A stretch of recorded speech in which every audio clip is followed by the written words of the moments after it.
La revue de presse. La revue de presse, le condensé des journaux sur Cap FM du lundi au vendredi à 9h30.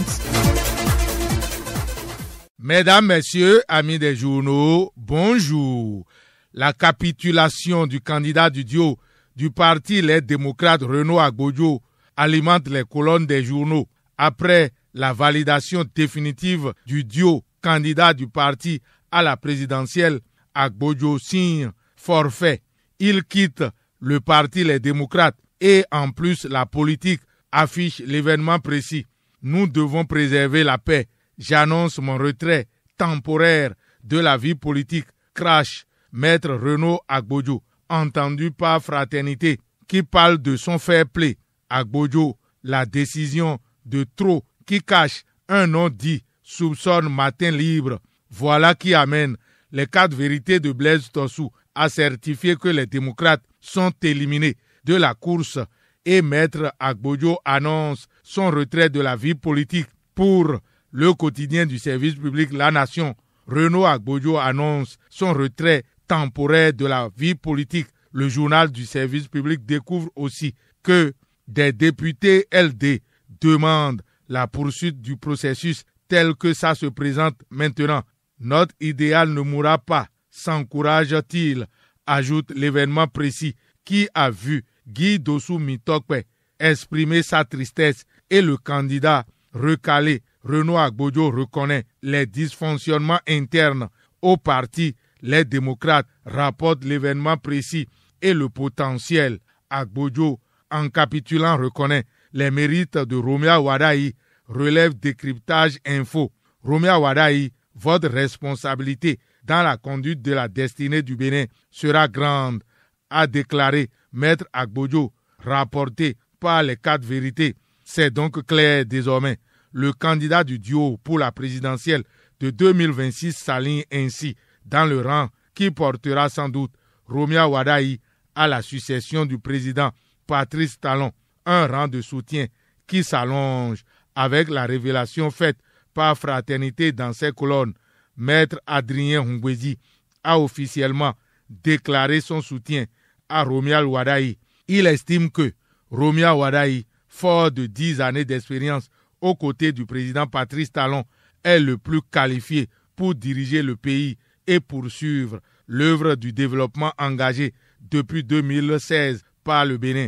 Je le félicite pour la validation de sa candidature et lui assure mon soutien actif au cours de la campagne, a déclaré Maître Adrien Hungwedi, rapporté par Fraternité. Une information que confirme Décryptage Info soulignant que Maître Adrien Hungwedi porte son choix sur Romia Wadaï, lui qui semblait flirter avec le chef du parti Les Démocrates il y a de cela quelques mois, jette ainsi publiquement l'éponge avec la tempête au sein des démocrates que découvre le grand matin. Le patriote de Marcel Zoumenou, parlant des démocrates, s'interroge. Une tour de Babel cherche à savoir le patriote qui trouve que la saignée continue au niveau du parti Les Démocrates. Le matinal, lui, voit Boni Yahi dans un après-pouvoir apocalyptique. L'analyse de Matin Libre est consacrée à la politique sous Talon.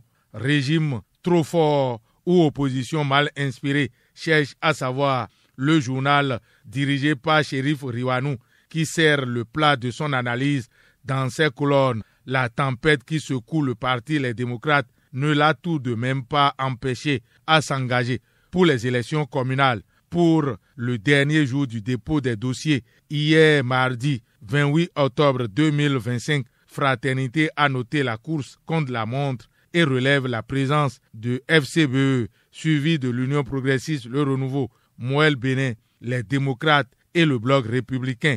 Le bal des partis déposants à la Sénat est vécu par le matinal qui certifie la présence suivant l'ordre d'arrivée de FCBE, l'Union progressiste Le Renouveau, Moël Bénin, le parti Les Démocrates et Bloc républicain au siège de l'institution des élections générales qui se passeront dans une ambiance festive. Le bal des partis déposants à la Sénat est vécu par le matinal qui certifie la présence suivant l'ordre d'arrivée de FCBE, Union Progressiste Le Renouveau, Moël Bénin, le Parti Les Démocrates et Bloc Républicain au siège de l'institution. Clap de fin pour le dépôt des candidatures pour les communales conclut Décryptage Info des élections générales qui se passeront sans doute dans une ambiance festive et colorée de paix avec la mobilisation pour la consolidation autour de la paix constatée dans le pays. La dernière en date, c'est le rassemblement pour la cohésion nationale fait à Tchaourou avec Ibrahima Farah qui fédère les chasseurs autour de la paix. C'était hier mardi 28 octobre 2025 où la localité de Badek Parou a accueilli une grande rencontre nationale des chasseurs du Bénin, ceux-ci placés sous le signe de la cohésion et de la responsabilité citoyenne relève le potentiel.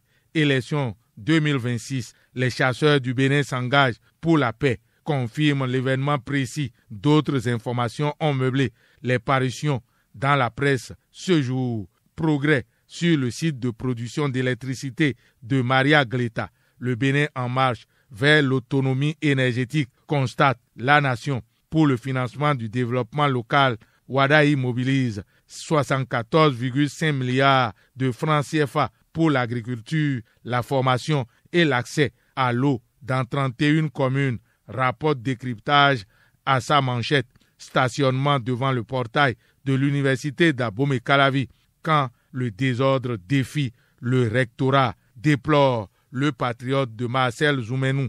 Dans Matin libre pour la CAN féminine, les Amazones tombent les armes à la main, déplore Matin libre. Les Béninoises ont été éliminées après avoir tenu tête aux Nigérianes hier. Un but partout, précise les 4 vérités.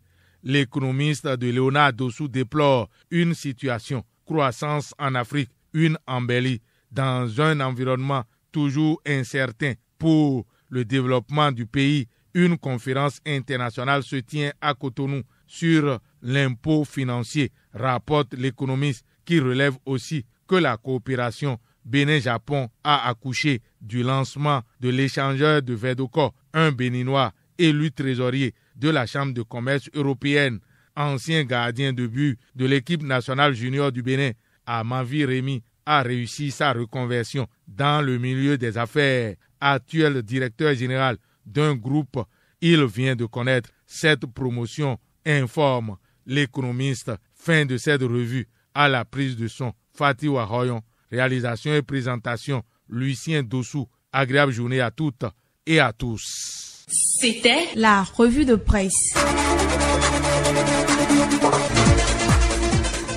Retrouvez la revue de presse sur le site www.capfm.com.